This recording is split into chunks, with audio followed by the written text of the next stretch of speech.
नमस्कार बच्चों। मैं धीरू सर काफी दिनों बाद आप लोगों के सामने लाइव आया हूं। कुछ हमारे टेक्निकल इश्यूज हमारे सामने आ रहे थे, जिसकी वजह से क्लासेस में कहीं ना कहीं व्यवधान आ रहा था और वो नहीं हो पा रही थी। लेकिन अब आप लोगों के सामने ऐसी कोई समस्या नहीं आएगी, क्योंकि हमने बारीकी से इसको अच्छे स्तर पर सुधारा है। और जैसा कि आप लोग देख रहे हैं, एक क्वालिटी वीडियो आप लोगों को मैं लाइव दूंगा। और आ जाइए भाई, सब लोग आ जाइए। नमस्कार भाई, नमस्ते नमस्ते, नमस्कार भाई, आ जाइए सभी बच्चे, जल्दी से आ जाइए, जिससे मैं आगे की वार्ता शुरू करूंगा। और आज से ही मेरी क्लास फर्स्ट, इसकी को क्लास पहली ये मैं आज ही ले रहा हूँ। ठीक है भाई, वो पहले मेरा इंफॉर्मेशन वीडियो था और आज से ही मैं आप लोगों की क्लासेस ले रहा हूँ। 12 तारीख, ठीक है भाई, आज से 12 तारीख से ही मैं इन क्लासेस को ठीक है भाई, सभी बच्चे जुड़ जाइए जल्दी से। और थोड़ा सा मैं आप लोगों को कुछ बताना चाहता हूं, और ये बताना चाहता हूं कि इस बैच में मैं आप लोगों को क्या क्या कराऊंगा। इस बैच में मैं आप लोगों को क्या क्या कराऊंगा, देखें। तो आपको मैं जानकारी दे देता हूं सबसे पहले कि सामान्य हिंदी जो है, इसका हमारा सिलेबस क्या क्या है और हमें क्या क्या पढ़ना है। एक चीज याद रखना, मैं आप लोगों के सामने जीरो लेवल से स्टार्ट करूंगा और बिल्कुल हाई लेवल तक आप लोगों के सामने जाऊंगा। ठीक है भाई, तो ये बिल्कुल भी आप लोग टेंशन ना लेना कि कंटेंट कैसा होगा। कंटेंट आप 5 दिन की ये क्लास देख लीजिए इत्मीनान से। गारंटी देता हूं आप लोगों को कि ऐसा कंटेंट अगर आपको मिल जाए तो मुझे बताना, और क्या आप उसमें सुधार करेंगे, है ना। तो देखें भाई, मैं आप लोगों को सबसे पहले बता देता हूं कि सामान्य हिंदी, सामान्य हिंदी जो है, थोड़ा सा बस 5 मिनट मुझे दे दीजिए इसके लिए, फिर मैं पहला ही टॉपिक वर्णमाला स्टार्ट करूंगा। लेकिन पहले बस मुझे 5 मिनट सुन लीजिए कि मैं इसमें आप लोगों को क्या क्या कराऊंगा। देखा भाई, सबसे पहले मैं सामान्य हिंदी को 3 भागों में बांटता हूं। सामान्य हिंदी को मैं 3 भागों में बांटता हूं, और वो 3 भाग कौन कौन से हैं। एक आता है सर हमारा वर्ण पर आधारित, वर्ण पर आधारित हिंदी। मतलब कि इसमें मैं आप लोगों को वर्णमाला कराऊंगा, इसमें मैं आप लोगों को संधि कराऊंगा, समास कराऊंगा, रस छंद अलंकार, ये सब, ये जो आप लोग समझते हो वर्ण बोल सकते हो या बोल सकते हो सामान्य जो हिंदी हमारी होती है, जो ज्यादातर इसी पर ही आपकी पूरी हिंदी खत्म कर देते हैं कि भाई यही हिंदी होती है। नहीं, रस छंद अलंकार के अलावा वर्णमाला, संधि, समास, उपसर्ग, प्रत्यय, इनके अलावा भी हिंदी में बहुत कुछ है। दूसरा जो मेरा भाग है, दूसरा जो मेरा भाग है वो है सर मेरा भाषा और साहित्य। तो ये वाला पोर्शन में सबसे अंत में आप लोगों को पढ़ाऊंगा, याद रखना, जब हम हिंदी की आखिरी क्लासेस, यहां तक मुझे याद ज्ञात है कि अलंकार हमारा आखिरी टॉपिक रहेगा, उसके बाद में मैं आप लोगों को भाषा और साहित्य। लेकिन ऐसा नहीं होगा कि भाषा को सिर्फ मैं आप लोगों को 5-10 क्लासेस में खत्म करा दूं, ऐसा बिल्कुल नहीं होगा। याद रखना, मैं करीबन इसको पर डे 1-1 घंटे के हिसाब से भी पढ़ाऊंगा, तो कम से कम मुझे 20 क्लासेस भाषा और साहित्य, याद रखना, भाषा और साहित्य दोनों में इसमें आप लोगों को पढ़ाऊंगा। आपने कई जगह क्वेश्चन सुने होंगे, कृष्ण भक्ति, राम भक्ति शाखा के कवि सिद्ध कितने हैं, नाथ कितने हैं। इसमें मैं सभी आदि काल, वीर गाथा काल, भक्ति काल, ये सब साहित्य में आता है, रचनाएं, सब कुछ इसमें आप लोगों का आ जाएगा। और ये जो हमारा तीसरा भाग है, इसके अंतर्गत मैं आप लोगों को पढ़ाऊंगा शब्द सामर्थ्य, जिसको क्या बोलते हैं, शब्द सामर्थ्य बोल दो या शब्द संपदा बोल दो। शब्द सामर्थ्य यानी वोकेबुलरी, वोकेब, जिसमें आपके विलोम, पर्यायवाची, अनेक शब्द, अनेकार्थी। हालांकि इसका मेरे पास कंप्लीट पीडीएफ है शब्द संपदा और शब्द सामर्थ्य का, वोकेबलरी का, जिसमें करीबन मैंने 9 टॉपिक दिए हैं और ये 9 टॉपिक आप लोगों को आपके ऐप पर, बीके सिंह क्लासेस ऐप पर आप लोगों को मिल जाएंगे इजीली। ठीक है भाई, और मैं कहीं ना कहीं इसको पीडीएफ में आप लोगों को भेज दूंगा। तो इसकी हालांकि ये भी हमारा पीडीएफ में ही रहेगा। ये वाली जो क्लासेस अब मैं ला रहा हूँ वो थोड़ी सी ऑफलाइन से थोड़ी सी हटके रहेंगी और इसको मैंने और बेहतर बनाने का प्रयास किया है। कैसे कि जैसे मैं आप लोगों को आज पहला टॉपिक वर्णमाला शुरू कराऊंगा, तो वर्णमाला मेरा करीबन 4-5 दिन में कंप्लीट हो जाएगा। तो 4-5 दिन में जब कंप्लीट हो जाएगा तो इसका कंप्लीट एक पीडीएफ, कई बच्चे अगर नोट्स नहीं बना पाते हैं, हालांकि मैं तो यही कहूंगा आप लोगों से कि जो घर पर नोट्स राइटिंग कर रहा है वो सबसे बेस्ट है। ठीक है भाई, तो जो घर पर नोट्स राइटिंग कर रहा है वो सबसे बेस्ट है। इस वीडियो को देखने के साथ साथ अगर नोट्स राइट कर रहे हो आप लोग तो वो सबसे बेस्ट है, उससे अच्छा कुछ भी नहीं। लेकिन कई होते हैं जो आलसी हैं, तो उन लोगों के लिए इसकी पीडीएफ जैसे ही 5 या 6 दिन में आप लोगों को क्लास इसकी कंप्लीट कर दूंगा तो इसकी पीडीएफ आप लोगों को मिलेगी। ठीक है भाई, तो ये कुछ है और मैं आपको बता देता हूं कुछ मोटे तौर पर। करीबन ये हिंदी के मेरे टॉपिक इन सभी को मिलाकर 45 प्लस जाएंगे। याद रखना, 45 प्लस टॉपिक जाएंगे और 45 प्लस टॉपिक सर गारंटी देता हूं कोई नहीं पढ़ाएगा आप लोगों को। तो आप तो पहले 5 दिन की वीडियो इत्मीनान से देखिए कि मैं जो आप लोगों को डेमो दे रहा हूं 5 दिन वो हटके है या नहीं है, और इसमें कई चीजें आप लोगों को नहीं मिल रही हैं या नहीं है। ठीक है भाई, तो शुरू करते हैं अपन लोग। तो सबसे पहले अपन जो टॉपिक शुरू करते हैं उसका नाम है वर्णमाला। ठीक है भाई, लेकिन वर्णमाला से पहले कुछ चीजें हैं जिन्हें आप लोग जान लोगे तो थोड़ा सा आपके लिए भी बेहतर रहेगा। ठीक है भाई, वो थोड़ा सा आप लोगों के लिए बेहतर रहेगा। तो मैं आप लोगों को बता देता हूं कि वर्णमाला के बारे में। वर्णमाला से पहले क्या क्या चीजें आप लोगों को जाननी है, तो पहले मैं इस सबको हटा देता हूं। ठीक है भाई, सबको मैं हटा देता हूं। तो वर्णमाला टॉपिक को अपन आगे बढ़ाएंगे। देखा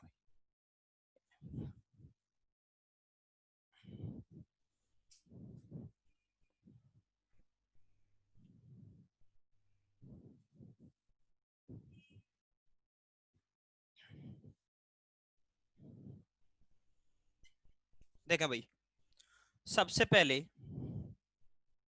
हेडिंग डाल दीजिए सभी बच्चे, वर्ण माला। ठीक है भाई, सभी बच्चे हेडिंग क्या डालोगे? वर्णमाला, जिसको अल्फाबेट बोलते हैं, वर्णमाला। सर वर्णमाला का मतलब ये नहीं कि सीधा सीधा मैं आप लोगों को वर्णमाला मतलब स्वर लिख दूं और व्यंजन लिख दूं और समझा दूं इनके बारे में, ये नहीं भाई। इससे पहले आप लोगों को कुछ चीजें जाननी पड़ेंगी कि वर्णमाला हमारी होती क्या क्या है। तो देखो, वर्णमाला को अपन अभी स्टार्ट करेंगे। पहले 10-15 मिनट का एक कार्यक्रम है जो इससे पहले बताना बड़ा जरूरी है आप लोगों को। देखा भाई, पहले मैं आप लोगों को यह बताना चाहता हूं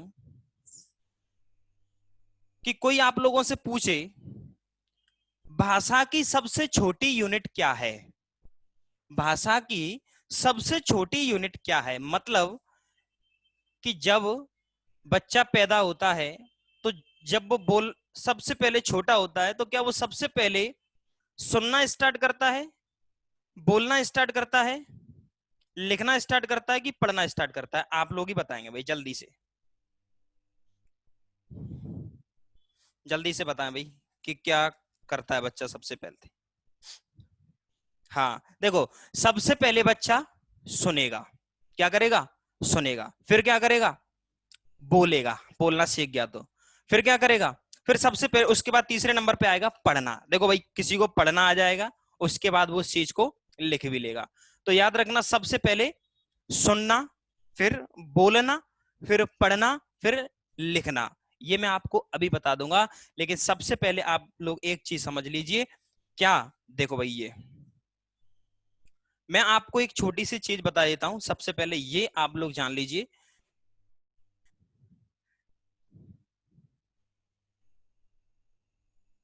ये क्या है? ये क्या है? दिख रहा है ना? हाँ, ध्वनि। ये क्या है? ध्वनि। और या मैं बोल दूं सर, वर्ण। ठीक है भाई, वर्ण से थोड़ा मैं ऊपर जाऊंगा वर्ण से थोड़ा मैं ऊपर जाऊंगा, तो वर्ण से ऊपर जाएंगे तो क्या बनेगा हमारा, ये बताना जरूरी है। याद रखना, सीधे ही आप लोग नहीं पहुंच सकते कि भाई शब्द ये होता है, नहीं। कोई सा भी क्वेश्चन बन सकता है कि सबसे छोटी यूनिट वर्ण, वो अभी बता दूंगा, बहुत सारे क्वेश्चन बनेंगे। वर्ण मिलाकर आप अक्षर बना दीजिए, अक्षर से ऊपर हमारा बनेगा पद या शब्द। हालांकि पद शब्द भी हमारे अलग अलग होते हैं, वो मैं आपको अभी बता दूंगा। पद और शब्द से थोड़ा सा ऊपर अगर जाएंगे तो हमारा बनेगा पद बंध। क्या बनेगा, पदबंध, जिसको फ्रेज बोलते हैं आप लोग इंग्लिश में, क्या बोलते हो, फ्रेज। तो पदबंध, हालांकि हमें इंग्लिश से कोई लेना देना नहीं है यहाँ। पदबंध के बाद में हमारा आएगा, अब कई बच्चे करेंगे पदबंध अब तो वाक्य आता होगा, नहीं भाई, पदबंध से भी ऊपर आएगा हमारा उपवाक्य।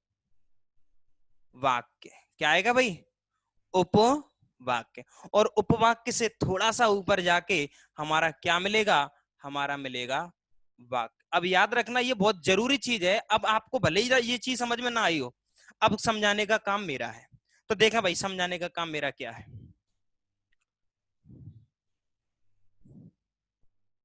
देखो भाई, समझाने का काम मेरा क्या है, देखो मैं आप लोगों को समझा देता हूं कि क्या है। देखना भाई, रेड दिख रहा है, चलो मैं ब्लैक से ही लिखूंगा, है ना, ब्लैक का यूज करेंगे अपन। देखें, ये जो क्रम है, इसमें से कोई सा भी क्रम आप लोगों से पूछा जा सकता है, लेकिन अंत में ये जो आप लोगों को दिख रहा है सबसे नीचे वर्ण और ध्वनि, याद रखना। यहां पर क्वेश्चन बनता है, आप लोगों ने देखा होगा। देखो मैं क्वेश्चन आप लोगों को बता देता हूं कि भाषा की सबसे छोटी इकाई, भाषा की सबसे छोटी इकाई। ये बताइए भाई, एक छोटा बच्चा है, वो पहली बार कोई चीज सीख रहा है, तो क्या वो सर वो पेन लेके सीधा लिख देगा कि पहले बोलेगा। जैसे आप लोगों ने देखा होगा घरों में बोलते हैं, बच्चे ने पापा का नाम लिया तो पापा बोला उसने, तो सबसे पहले पापा बोला उसने कि सीधा ले कॉपी और लिख दिया उसने अपने नोट्स में, ऐसा होगा नहीं ना। तो सबसे पहले जो बच्चा होगा वो क्या करेगा, बोलेगा, तो उसके मुख से सबसे पहले क्या निकलेगा, सबसे पहले निकलेगी ध्वनि। तो भाषा की सबसे छोटी इकाई कौन सी होती है सर हमारी, भाषा की सबसे छोटी इकाई हमारी होती है ध्वनि। याद रखना, भाषा की सबसे छोटी इकाई कौन सी होती है, ध्वनि। थोड़ा सा कॉल आ गया था, देखें, भाषा की सबसे छोटी इकाई कौन सी है, ध्वनि। सबसे छोटी इकाई ध्वनि ही है। लेकिन कई कह रहे होंगे सर वर्ण भी तो लिखा है। सर याद रखना, अगर यहां पर लिख देता भाषा की सबसे छोटी लिखित, बताओ ये बताओ, रजिस्टर या कॉपी पर बच्चा जो लिखेगा वो ध्वनि को तो लिखेगा, लेकिन वो किस रूप में लिखी जाएगी फिर, वो वर्ण के रूप में, क्योंकि वर्ण ही कॉपी पर दिखाई देते हैं, ध्वनि दिखाई नहीं देती है। तो याद रखना, अगर लिखित बोलेगा तो क्या लगाएंगे अपन, वर्ण लगाएंगे। लेकिन कई बच्चे कह रहे होंगे सर अगर ऐसा कोई क्वेश्चन बन गया कि छोटी लिखित की जगह अगर लिखा होता कि मौखिक इकाई कौन सी है, क्या लिख देता, मौखिक। थोड़ा दिख नहीं रहा होगा, चलो मैं इसको इधर लिख देता हूं, भाषा की सबसे छोटी मौखिक। क्या हमारे मौखिक का मतलब होता है मुख से क्या निकलती है सबसे पहले, तो अगेन आंसर क्या होगा, ध्वनि। तो दो चीजें समझ लीजिए, ये दोनों ही हमारी भाषा की सबसे छोटी इकाई हैं। कौन सी, ध्वनि और वर्ण। हाँ बस इतना अंतर है, ये जो वर्ण है वो है हमारी लिखित। कौन सी हमारी, वर्ण हमारी क्या है, लिखित।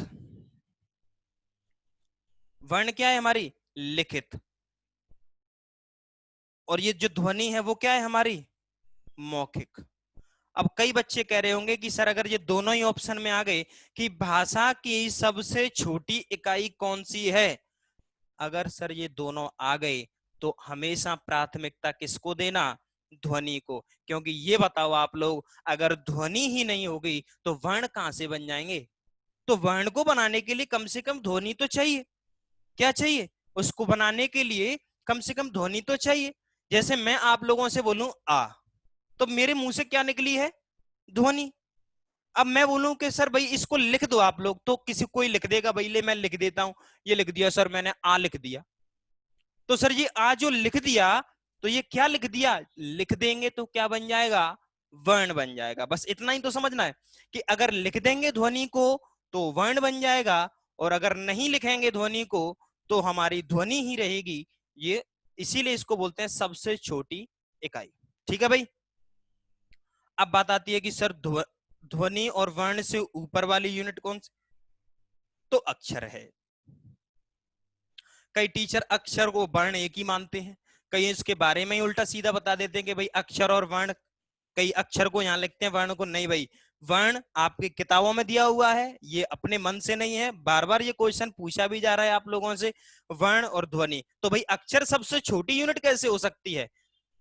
ठीक है भाई। तो कई टीचर अपना ज्ञान झाड़ने के लिए अक्षर को यहाँ लिख देते हैं, वो नहीं करना है आप लोगों को, हमें एग्जाम के अकॉर्डिंग भी करना है कि क्या। अब मैं देखो मैं आप लोगों को बता देता हूं कि क्या है, फिर मैं पूरे क्वेश्चन आप लोगों के बोर्ड पर लिख दूंगा कि सबसे छोटी है क्या है। ठीक है भाई, वो मैं अभी आप लोगों के सामने लिख दूंगा कि मौखिक है लिखित है, वो मैं सब आप लोगों के सामने अभी लिख दूंगा। ठीक है भाई। तो देखें भाई,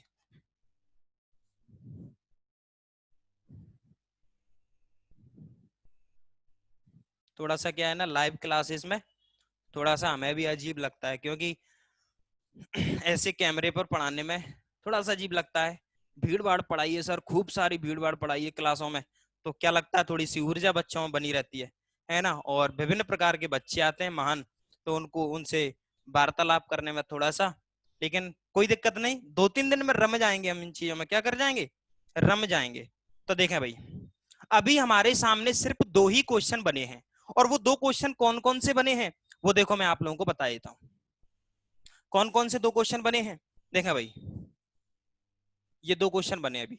भाषा की सबसे छोटी, देखना भाई क्वेश्चन, छोटी इकाई क्या बताओगे भाई? ध्वनि, क्योंकि सबसे पहले हमारे मुख से क्या निकलेगा? पहला क्वेश्चन तो ये था। दूसरा क्वेश्चन सुन लीजिए यहीं पर सर, भाषा की सबसे छोटी मौखिक इकाई, मौखिक का मतलब होता है मुख से, देखो मौखिक यानी मुख, मौखिक इकाई क्या लगाओगे? सर वही लगाएंगे ध्वनि। देख लो भाई, दिख रहा है ना? हाँ सर ध्वनि।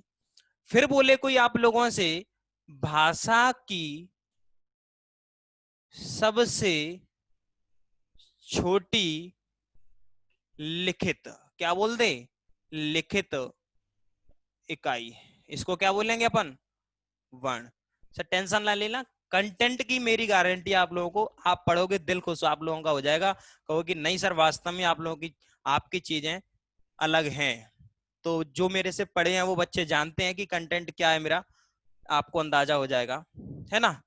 देखा भाई, तो भाषा की सबसे छोटी इकाई ध्वनि, पूछेगा ध्वनि ही लगाना है। भाषा की सबसे छोटी मौखिक इकाई ध्वनि, हाँ सबसे छोटी लिखित इकाई वर्ण। ठीक है भाई, तो ये हो गया हमारा यहां तक, मतलब मैंने इन दोनों के बारे में बता दिया। अब सर ये बता दीजिए, मैं आप लोगों से एक साधारण सा क्वेश्चन पूछता हूं कि ये बता दीजिए मुझे कि अक्षर और वर्ण, अक्षर और वर्ण, ध्यान से सुनना मैंने क्या बोला है, अक्षर और वर्ण में क्या अंतर है? क्या पूछा है मैंने कि अक्षर और वर्ण में क्या अंतर है?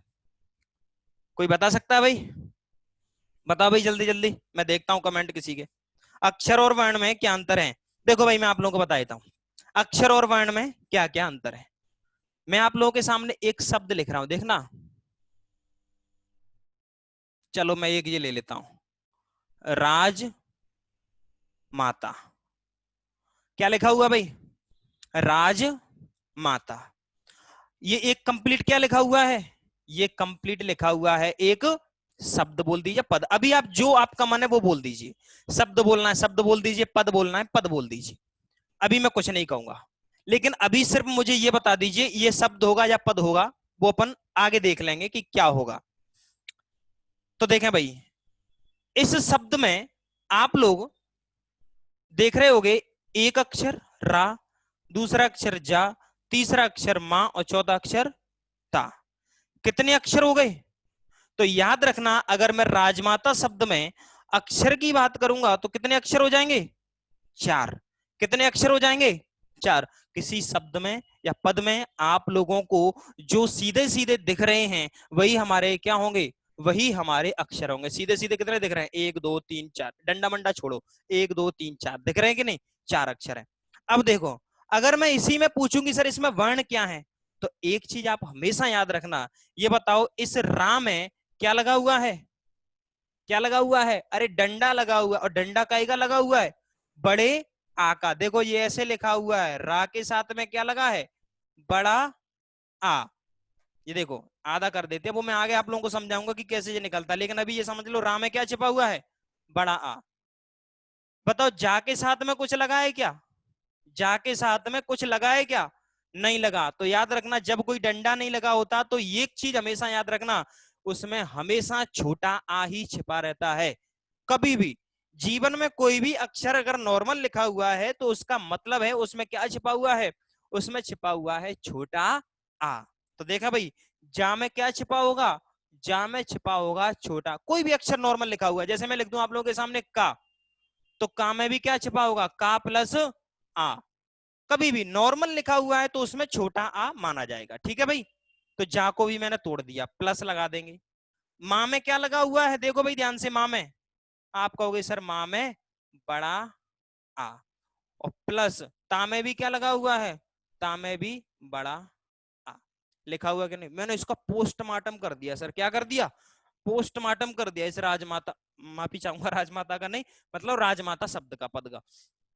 तो आप ये चीज बताएं, अगर इसका मैंने ज्यादा नहीं तोड़ा, नॉर्मली सीधा सीधा दिख रहा है, तो वो क्या लगा दिया, चार अक्षर।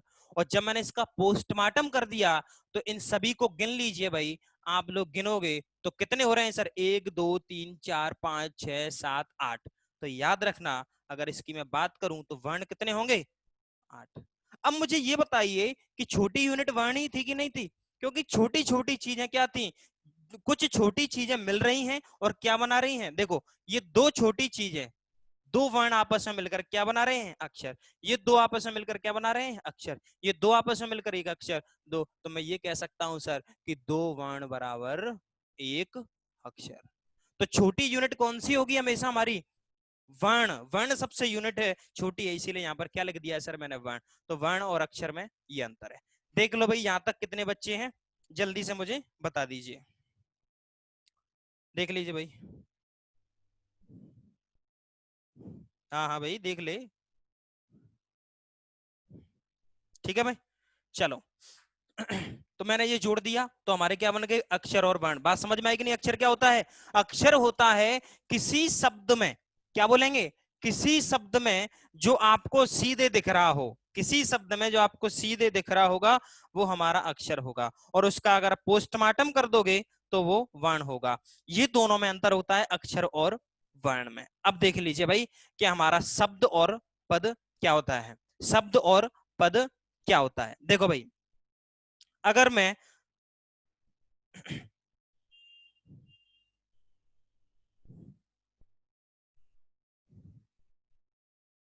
हाँ हाँ भाई ठीक है देख लो।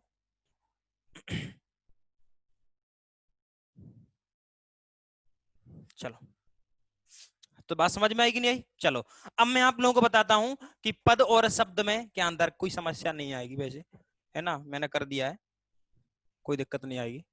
अगर लाइटिंग का कुछ भाई थोड़ा सा अगर ब्लर वगैरह हो रहा हो तो कोई दिक्कत नहीं, कैमरा अपने आप कैप्चर कर लेगा, है ना, आपकी समस्या नहीं है, वो मेरा काम है। चलो, अब मैं आप लोगों से पूछता हूं भाई, तो चलो मैं अक्षर के बारे में जानकारी दे दी मैंने, क्या होता है अक्षर, अक्षर होता है ये जो लिखा हुआ है वो, और ये जो होते हैं वो कौन से होते हैं, वो वर्ण होते हैं। चलो मैंने इतनी बात आप लोगों को बता दी, आप लोग इसको पीछे देख के रिमाइंड करके, है ना, कर लेना, नोट कर लेना, है ना। अब देखें,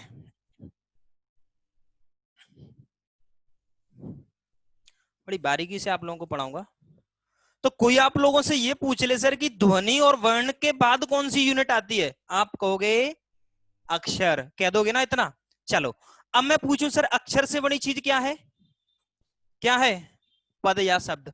अब कई कह रहे होंगे सर हमें तो इन दोनों में अर्थ अलग अलग, अंतर समझा दीजिए कि क्या अंतर होता है पद और शब्द में। देखो भाई मैं आप लोगों के सामने एक सेंटेंस लिखता हूं, राम खाना खाता, बिल्कुल साधारण सा मैंने लिख दिया, राम खाना खाता है। बहुत बढ़िया। ये कंप्लीट क्या लिखा हुआ है एक सर? आप कहोगे सर ये कंप्लीट एक वाक्य लिखा हुआ है, सेंटेंस लिखा हुआ है, वाक्य लिखा हुआ है। और इसमें क्या दिए हुए हैं ये छोटे छोटे? अब मैं आपसे पूछता हूं इसमें ये छोटे छोटे क्या दिए हुए हैं? शब्द दिए हैं कि पद दिए हैं? जल्दी से बताइए कि इस सेंटेंस में शब्द दिए हुए हैं कि पद दिए हुए हैं? तो मैं आपको बता देता हूं, अगर है तो कायदे से ये शब्द ही, लेकिन ये शब्द अगर किसी सेंटेंस में प्रयुक्त हो गए हैं तो याद रखना, यहां पर राम क्या है? पद। खाना क्या है? पद। खाता क्या है? पद। ये सभी हमारे क्या हैं? पद। लेकिन अगर इनमें से मैं कोई एक शब्द अलग से लिख दूं, जैसे मैंने लिख दिया भैया राम क्या है, मैंने वाक्य में नहीं लिखा, मैंने अलग से पूछ रहा हूं आप लोगों से कि भैया राम क्या है, तो आप कहोगे सर राम हमारा क्या है? राम है शब्द। ये अंतर होता है कि अगर वाक्य में कोई शब्द है तो वो पद जाना जाएगा, और अगर वो वाक्य में प्रयुक्त नहीं है, अलग से कोई पूछ रहा है, तो वो क्या होगा? शब्द। जैसे मैं आप लोगों से बोलूं कमल खिला, क्या लिखा? कमल खिल गया। क्या लिखा हुआ है? कमल खिल गया। पूरा सेंटेंस है। तो याद रखना ये तीनों ही हमारे क्या होंगे? तीनों ही हमारे पद होंगे। लेकिन मैं एक को निकालकर आप लोगों से पूछूं, कि मैं एक को निकालकर पूछूं, ये बता दीजिए कि खिल क्या है? एक को, अकेले को, बस मैं अकेला लिख रहा हूं, कुछ नहीं पूछ रहा हूं, वाक्य में नहीं लिखा, अलग से लिखा हुआ है खिल, तो आप इसको क्या बोलोगे? सर ये हमारा है, क्या है हमारा? ये हमारा शब्द। दिख रहा है ना आप लोगों को? ये हमारा क्या होगा? शब्द होगा। बात समझ में आई कि नहीं आई? ये दोनों में अंतर होता है। तो पद क्या होता है? पद की डेफिनेशन मैं यहां लिख देता हूं, वाक्य में प्रयुक्त, वाक्य में प्रयुक्त खंड या वाक्य में प्रयुक्त होना। ठीक है भाई, वाक्य में जो प्रयुक्त होता है उसको क्या बोलते हैं? पद। और जो स्वतंत्र होता है, जो स्वतंत्र रहता है, वो हमारा क्या होगा? वो हमारा होगा शब्द। बात समझ में आ गई? अब कई क्या करते हैं, कई जगह मैंने देखा है और मैं देखता भी रहता हूं कि सीधा ध्वनि वर्ण अक्षर और पद पढ़ाने के बाद में इतनी जल्दबाजी टीचर करता है कि सीधा वो कहां पर ले जाता है? वाक्य पर। अरे भाई डट जा, बच्चों को थोड़ा सा ऐसा ना कर, थोड़ा सा डट जा। देखो मैं आपको बता दूं, सीधा यहां से छलांग नहीं मारना है, लंगूर नहीं है अपन, क्या है? लंगूर नहीं है। तो क्या करेंगे? पद से बड़ा चीज होती है पदबंध। कई बच्चों क्वेश्चन पूछ लिया एग्जाम में, तो क्या कहेंगे? हमारे मास्टर ने यही पढ़ाया था। तो देखो मैं आप लोगों को बता देता हूं, पद से जस्ट ऊपर पदबंध आएगा, पदबंध से ऊपर उपवाक्य आएगा, उपवाक्य से ऊपर वाक्य आएगा। ये दो चीजों को भूलना नहीं है। कभी भी क्वेश्चन पूछ सकता है आप लोगों से कि भैया वाक्य से छोटी यूनिट कौन सी है? वाक्य से छोटी उपवाक्य। कोई पूछ लेगा सर उपवाक्य से छोटी यूनिट पदबंध, पदबंध से पद या शब्द, तो ऐसे क्वेश्चन पूछ सकता है। बात समझ में आई कि नहीं? चलो इनके बारे में अपन अभी जिक्र कर देते हैं। तो पद और शब्द आप लोगों को समझ में आया? पद और शब्द में क्या अंतर है? किसी सेंटेंस में लिखे हुए सभी क्या होते हैं? पद। लेकिन अलग से कोई पूछे कि भैया ये बता दीजिए राम क्या होता है, तो राम बता देना, ये क्या है? हमारा शब्द। इतनी बात हो गई। तो हमारे यहाँ पर क्वेश्चन तो और बढ़ा देना, ये 3 क्वेश्चन तो किसके थे? ये 3 क्वेश्चन तो इसके थे, है ना? ये किसके थे? इसके थे। सर अक्षर वाला जो क्वेश्चन है वो कभी ऐसे नहीं पूछेगा कि अक्षर क्या होते हैं। हाँ इतना बता दिया मैंने कि जो टूट जाता है वो वर्ण है, जो टूटता नहीं है वो अक्षर है। देखो लेकिन एक क्वेश्चन आपसे पूछे, एक क्वेश्चन आता है, मैं आप लोगों के सामने ये लिख दूं, देखना, का। सर ये क्या है? आप कहोगे सर इसमें छोटा आ छिपा हुआ है। क्या छिपा हुआ है? छोटा आ छिपा हुआ। सर मैं कहूंगा बता दे, आप कहोगे सर ले, ये बता दिया। बता दिया आप लोगों ने? मैं कहूंगा हाँ यार बता तो दिया। तो याद रखना, जो नॉर्मल होता है उसमें छोटा आ छिपा होता है, यही हमारा क्या होता है? अक्षर। और ये दोनों हमारे क्या दिए हुए हैं? ये दोनों हमारे दिए हुए हैं वर्ण। इतनी बात मैं आप लोगों को बता चुका। अब मुझे ये बता दीजिए कि अगर मैं आप लोगों के सामने लिख दूं सिर्फ का, तो इसका मतलब क्या होता है? कि का मतलब क्या है? बताएं भाई जल्दी से। का मतलब क्या है? अर्थ बता दीजिए। मैं दुकान वाले के पास जाऊं और मैं कहूं कि भैया मुझे का दे दे, का, तो क्या देगा? है? हाँ, कईयों के में बड़े गंदे बच्चे, पता नहीं क्या क्या गया होगा मन में, का मतलब का। तो याद रखना, का मतलब कुछ भी जा सकता है। का मांगा है, क्या पता वो कुछ और ही दे दे, तो का मतलब अपन नहीं कह सकते। लेकिन मैं आप लोगों से बोलूं, तो अभी तक ये अक्षर ही था, अभी तक क्या था ये अक्षर। तो अक्षर कभी पूरा अर्थ नहीं देते, याद रखना। अक्षर कभी कोई पूरा अर्थ नहीं देते हैं, जब तक इसमें 2-3 अक्षर और आ जाएं। जब तक, जैसे मैंने लिख दिया, तो एक अक्षर, 2 अक्षर, 3 अक्षर, कितने अक्षर हो गए। एक शब्द मैंने आप लोगों के सामने लिख दिया। बताओ शब्द है कि पद है। सर शब्द है, क्योंकि अलग एक ही लिखा हुआ, वाक्य में नहीं है। वाक्य में नहीं है, इसीलिए क्या है, शब्द है। तो अब अक्षर नहीं बचा, 3 अक्षर थे, का, मा और ला, मिलाकर क्या बना दिया, शब्द। तो याद रखना, अर्थ कहां से आना स्टार्ट हुआ है। इस श्रेणी में अगर मैं आपसे पूछूं कि हमारा अर्थ कहां से आएगा, तो अर्थ आना स्टार्ट होगा ये, जैसे एक छोटा बच्चा है। एक छोटा बच्चा अगर आप लोगों के सामने कहे पा, तो पा का क्या मतलब होगा। आप कहोगे सर पा का मतलब समझ में ही नहीं आएगा क्या है। तो देखा भाई, पा का मतलब समझ में नहीं आया, तो जैसे ही वो बोलेगा एक पा और वो उसमें साथ में लगा दे, तो कितने अक्षर हो जाएंगे, 2। कौन कौन से, पा प्लस पा। जैसे ही 2 अक्षर आ गए, अक्षर याद रखना, अक्षर कभी अर्थ नहीं देता है। तो अक्षर में एक अक्षर और आ जाए, तो वो क्या बन जाएगा, एक आ जाए, 2 आ जाए, अक्षर में कुछ जुड़ेगा तो क्या बनेगा, पद या शब्द बनेगा। याद रखना, अर्थपूर्ण इकाई, अर्थ देने वाली इकाई कौन सी होती है, पद या शब्द, जहां से हमारा अर्थ आना स्टार्ट होता है। बात समझ में आई कि नहीं आई, सभी लोग है ना, ध्यान से सुनना भाई आप लोगों को, है ना। तो एक क्वेश्चन आप लोगों का बन जाता है, देखो भाई एक क्वेश्चन बन जाता है, अर्थ कहां से आना स्टार्ट होता है। अरे छोटा बच्चा बोलता है कई बार पा, पा का मतलब क्या, कुछ नहीं। अब कई, जब अकेला पा बोला बच्चे ने, तो क्या पता वो पापा को बुला रहा हो, क्या वो ये बोल रहा हो कि पापी है ना, क्या वो ये बोल रहा हो कि पीना है ना। अब पीना मतलब पानी है ना, बच्चा है, कहीं आप सोचो अपनी व्यवस्था देखें भाई। तो पा का मतलब वो नहीं बता पाएगा, लेकिन वो बोले पापा, समझ जाओगे, बोले पानी, इसका मतलब एक अक्षर और लेकर आया। तो अपन कहेंगे कि भाषा की, देखो भाई इसके लिए एक शब्द बनता है, भाषा की अर्थ के आधार पर सबसे छोटी यूनिट, भाषा की अर्थ के, अर्थ का मतलब मीनिंग कहां से आना स्टार्ट होगा, वो भाषा की अर्थ के आधार पर सबसे छोटी इकाई अपन क्या कहेंगे, सर शब्द। क्या कहेंगे, शब्द। अच्छा पद तो नहीं हो रहा मन किसी का, नहीं सर पद नहीं, पद तो वाक्य में प्रयुक्त होगा तब, शब्द ही ले लेंगे अपन, अभी पद नहीं लेंगे। ठीक है भाई। अब ये 2 क्वेश्चन आपसे कभी नॉर्मली नहीं पूछे जाते, लेकिन इनके बारे में मैं जानकारी दे देता हूं। हाँ, ये क्रम में कभी भी पूछ सकते हैं कि पद या शब्द से बड़ी यूनिट कौन सी होती है, बता देना पदबंध। पदबंध से बड़ी यूनिट कौन सी होती है, आप बता देना उपवाक्य। वाक्य से छोटी यूनिट कौन सी होती है, उपवाक्य। लेकिन ये तो कोई भी बता देगा, ये टेबल रट लोगे तो। मैं आपको ये पूछ रहा हूं कि ये 2 चीजें होती क्या है, ये 2 चीजें होती क्या, देखो कितने सारे क्वेश्चन बनते जा रहे हैं हमारे। तो ये छोटी सी चीज होती क्या है, क्या कि पदबंध और उपवाक्य क्या होते हैं। देखो भाई, पदबंध होता है, आप लोगों ने देखा होगा फ्रेज, इंग्लिश में फ्रेज होती है, फ्रेज होती है, मतलब एक शब्दों का समूह होता है सर, ये पदों का एक समूह होता है। क्या होता है, पदों का एक समूह होता है, यानी वो पूरा सेंटेंस भी नहीं होता, वो अधूरी बात कहता है। मैं आप लोगों के सामने बोलूं, मैं आप लोगों के सामने बोलूं जैसे ऊंट के मुंह में जीरा। अब बताओ सर इसका मतलब, सर मतलब तो होगा, मैं नहीं पता, क्योंकि देखो शब्दों का समूह अर्थ तो होगा, लेकिन पूरा अर्थ नहीं है, पूरा सेंटेंस मैंने आपके सामने नहीं बोला है। जो मुहावरे होते हैं ना सर, जो मुहावरे होते हैं वो पूरा वाक्य होता है क्या, पूरा वाक्य नहीं होता। तो क्या होता है सर, वो होता है पदबंध। पदबंध यानी होता है 2-3 शब्दों को मिलाकर एक अर्थ देने लगे।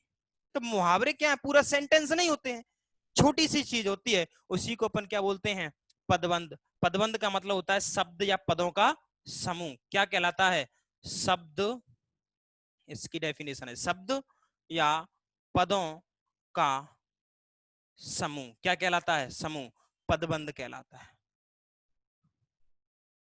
हालांकि मैं आप लोगों को पदबंध भी पढ़ाऊंगा, 5 प्रकार के पदबंध एक टॉपिक है, जिसको मैं आप लोगों को पूरा हिंदी में पढ़ाऊंगा।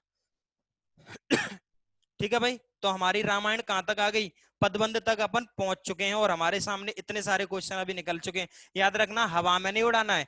एग्जाम में फाउंडेशन बैच पढ़ा रहा हूं मैं, किसी एक परीक्षा को लेकर नहीं पढ़ा रहा हूं कि सीधा सीधा भाई सबसे छोटी यूनिट ध्वनि होती है, वर्ण होती है, और सबसे बड़ी यूनिट वाक्य होती है।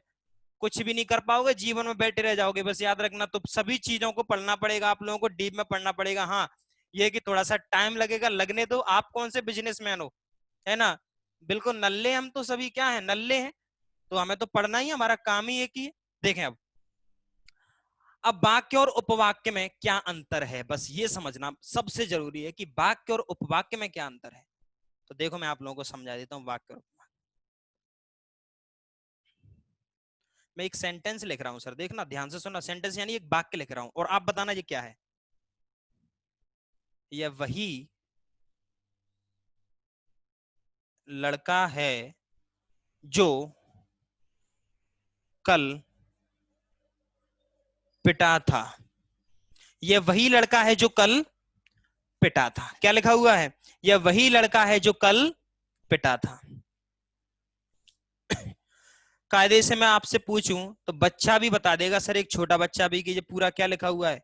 ये कंप्लीट एक क्या लिखा हुआ है, वाक्य लिखा हुआ है, सेंटेंस लिखा हुआ है। क्या लिखा हुआ है, एक ये कंप्लीट एक वाक्य लिखा हुआ है। लेकिन याद रखना, अगर कोई वाक्य थोड़ा सा अगर बड़ा होता है ना, और जहां हमारी सांस टूट जाती है, हल्की से रुकती है, जहां पर देखो आपकी थोड़ी सी सांस टूटी होगी, इसका मतलब पता है क्या, 100% ये वाक्य में दो छोटे छोटे वाक्य छिपे होंगे। क्या छिपे होंगे, दो छोटे छोटे वाक्य छिपे होंगे, और उन दो छोटे वाक्यों को ही उपवाक्य कहते हैं।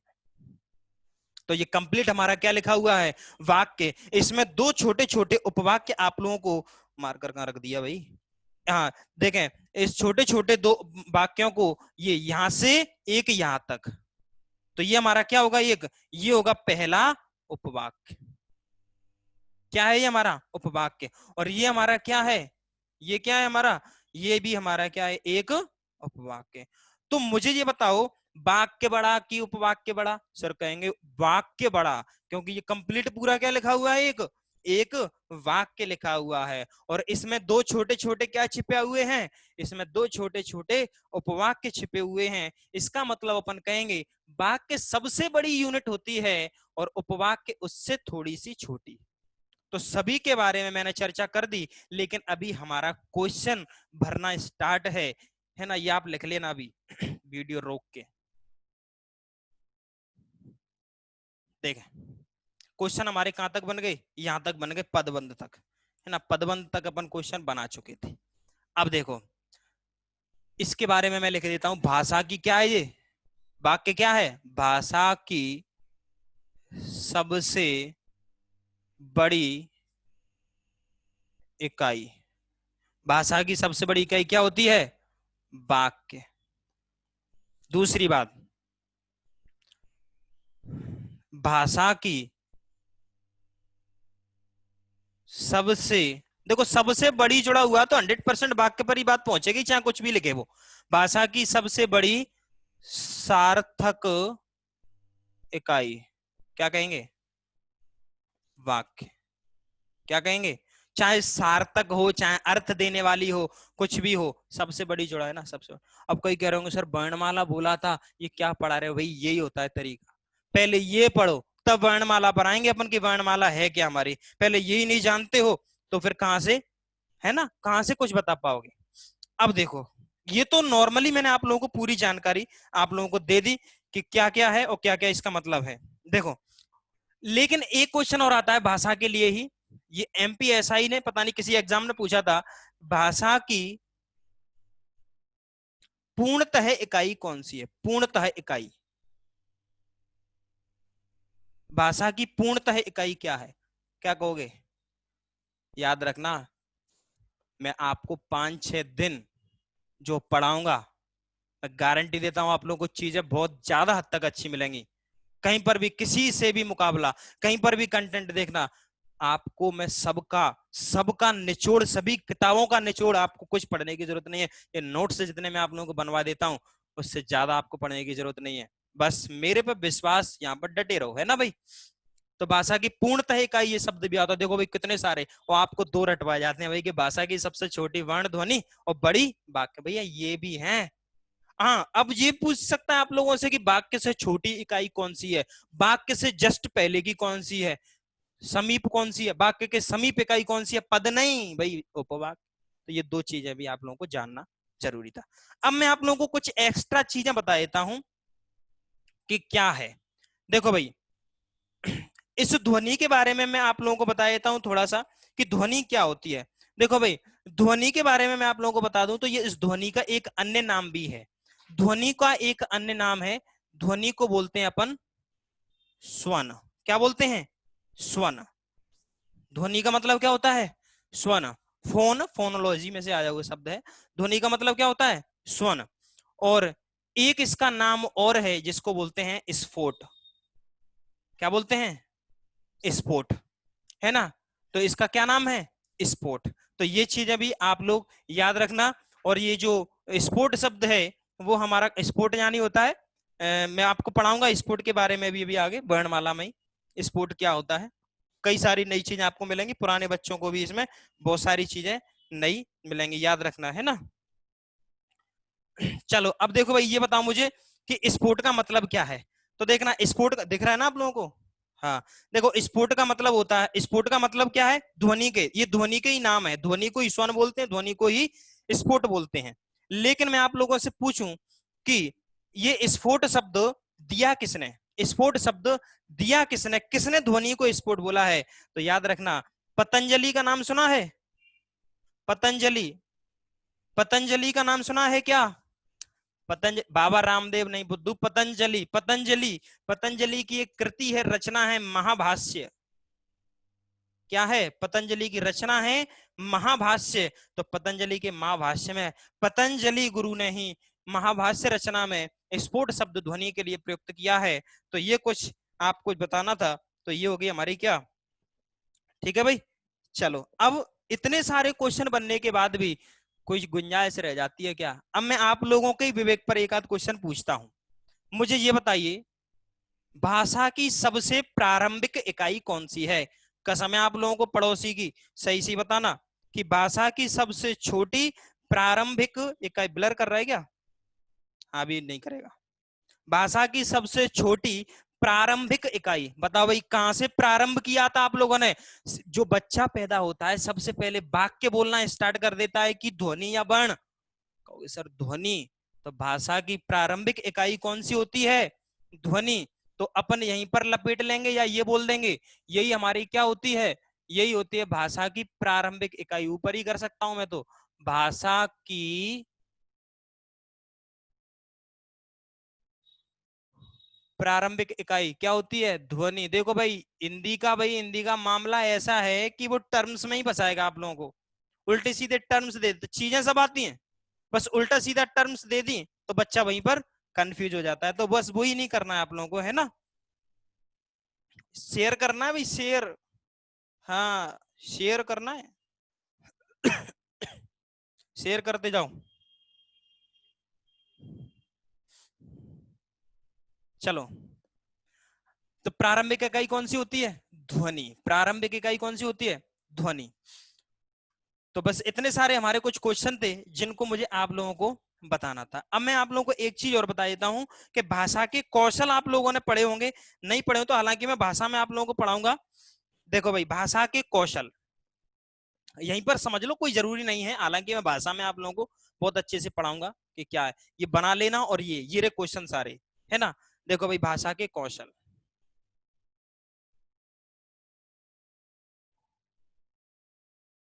या चरण।